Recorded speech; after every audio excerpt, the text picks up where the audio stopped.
Hello YouTube, welcome back to another Monkey 2 video. I'm your host Manakiko and today we are gonna follow myself playing Lakota. So we have our friend Sunmilk Sweater. He's running around the Fertile Crescent. That's this beautiful map. It's a very balanced map. You have two natives, the Sufi and the Sufi. I remember back in the old days, man, they used to have these crazy elephants. They were fucking expensive as shit. And now they were swapped. So the Sufi mosque, they are like the Turkish natives, I think. They swapped their elephants for Kizilbash. The heavy Turkoman cavalry armed with lance and bow, good against infantry.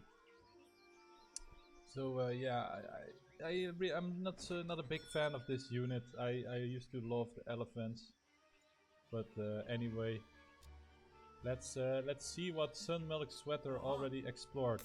And the funny thing is, I was looking for a humanoid treasure guardian, but it seems like they don't exist on this map, which is quite unfortunate. So this is really a map that doesn't suit Lakota. But yeah, as you know, we're playing Lakota. You have to make the TP for the gathering raid. You have to start pumping villagers, and that's basically it. For H1, you send in your three villagers whenever you can. We're still on the engine deck, so once the engine is started, it won't stop. And in the northwest of the map, we have our friend Jesus Nerea 2. So the second coming of Jesus, he's back on this earth to play as Mother Russia. Da. And it seems like he's a Spanish guy because his deck is called Tierra, which means earth in Spanish.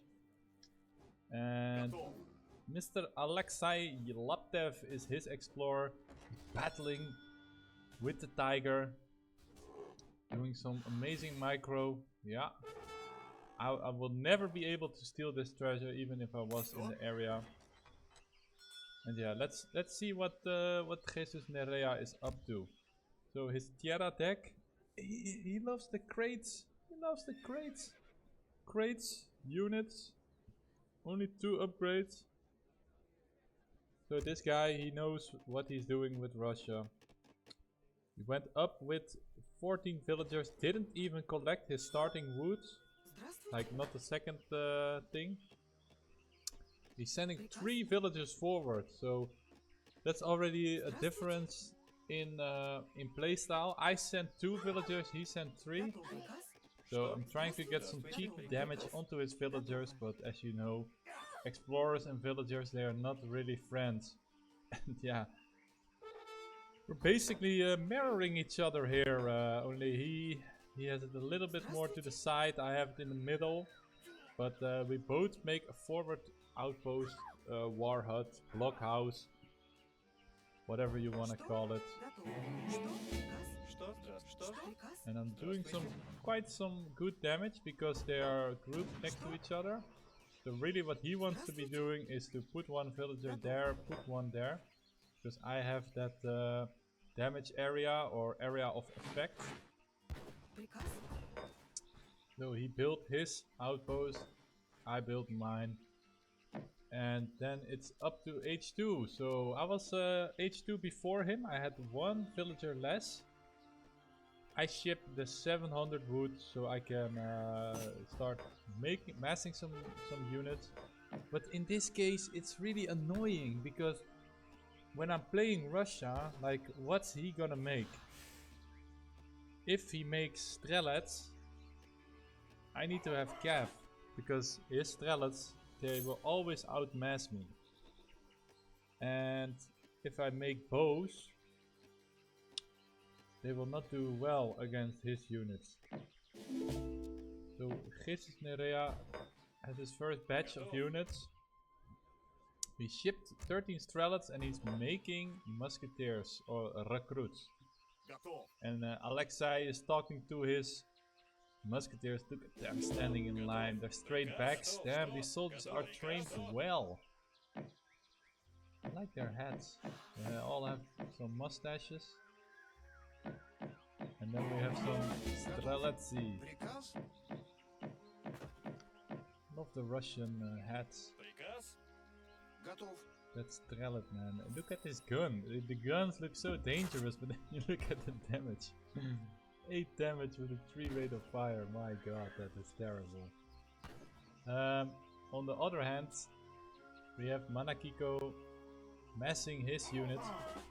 But yeah, it's like I'm going for club warriors because I know I need to siege down his shit. But how can I siege against an army? So really it's a little bit difficult here. Jesus is already on 17 villagers and he decides it's time to move in. I also decide it's time to move in, but we have a different target in mind. I want to take out his forward outpost, and yeah, the first mistake was made sending in my clubs against his musketeers. So really this is already a bad fight. I clean up the Cossacks, but I don't have a lot of bows anymore, and he has like all of his units can shoot me. So even though the fight was pretty even here, I killed his cav, but he can just keep messing the shooting units, and then yeah. So really I want to take down this forward blockhouse because it is a pain, a thorn in my side, as you can say. But yeah, with this amount of units, that's 29 units. I have basically 22. He has strelets, I have bows. So I decide to take another fight, but I'm inside his blockhouse range, so really it's not a fight I should be wanting to take. I get another batch of bows, but at the time where my bows arrive, his 4 cavalry arrive, and he has a perfect flank thanks to the blockhouse position. And yeah, this is a horrible, horrible fight for me.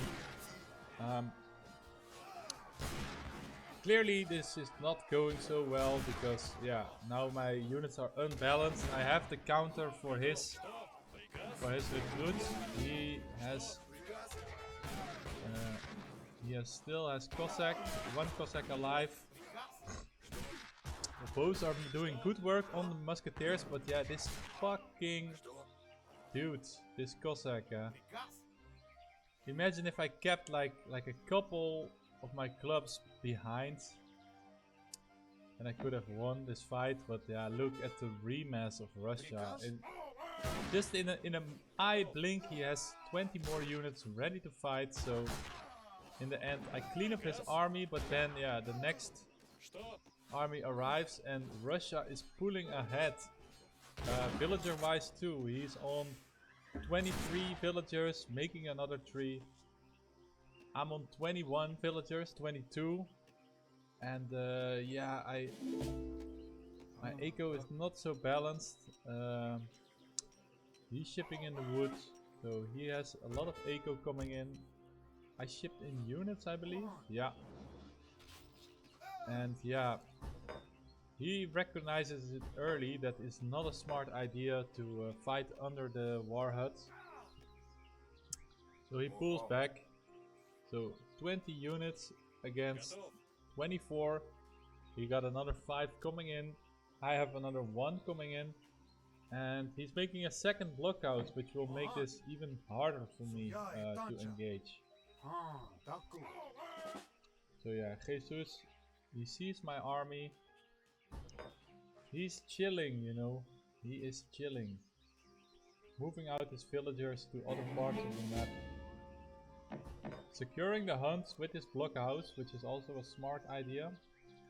And now he's getting the upgrade card for his blockhouse units. And what am I getting? I'm moving in again under the blockhouse. Like, this is a mistake I shouldn't do. So I try to fight. But yeah, it's my balance of units is not looking great. He just has a lot more and being pushed back. So Jesus is taking a score lead. In the meantime, I made a stable just to make some cavalry and try to kill the Strelets. But yeah, he's just going for the recruit mass. It seems to work for him. Making them from 2 blockhouses at once. And yeah, he's just loving life at this moment. His villagers are collecting food. Mine are running out of food here.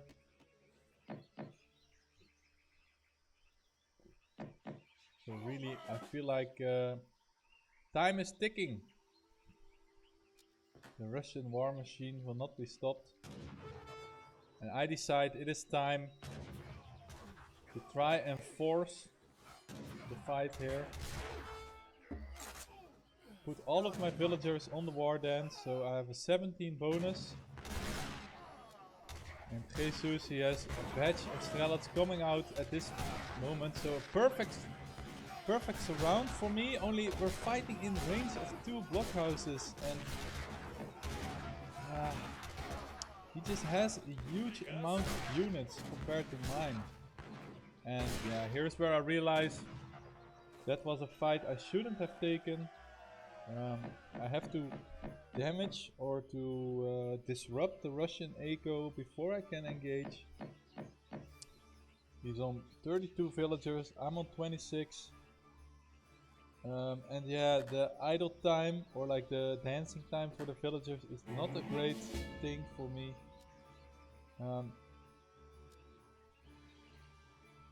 I decide to ship the Great Hunter, which will give me a shitload of food. But yeah, is it gonna be enough? That is the question. The Russian war machine moves forward, as do I. I recognize that this is not going well. And yeah, we're splitting our armies, but fortunately for him, the hunt I had in my mind to raid was close by to an outpost. So I can kill some villagers here, like 2, but then I have to retreat. Well, he's in my town, sieging down my corral, almost in range of my my town center. So it is not looking good, bruv, as I would say. Also, I have the community plaza on the other side of town, which is generally not where you want to be. The bowmen make quick work of his reinforcing musketeers, but yeah. And that's where I decide to push the big button and try to fight this out. Try to flee with my settlers here. But yeah. He takes down the town center and this is looking very, very bleak. I recognize it's time to dance again. But yeah, I'm in panic mode here. The fight is not going well. So I engage and then I start making warriors. Yeah, my Takala soldiers, they are strong, but they are not invincible for this amount of units. And yeah, look at the reinforcements coming from Russia. He's in the driver's seat.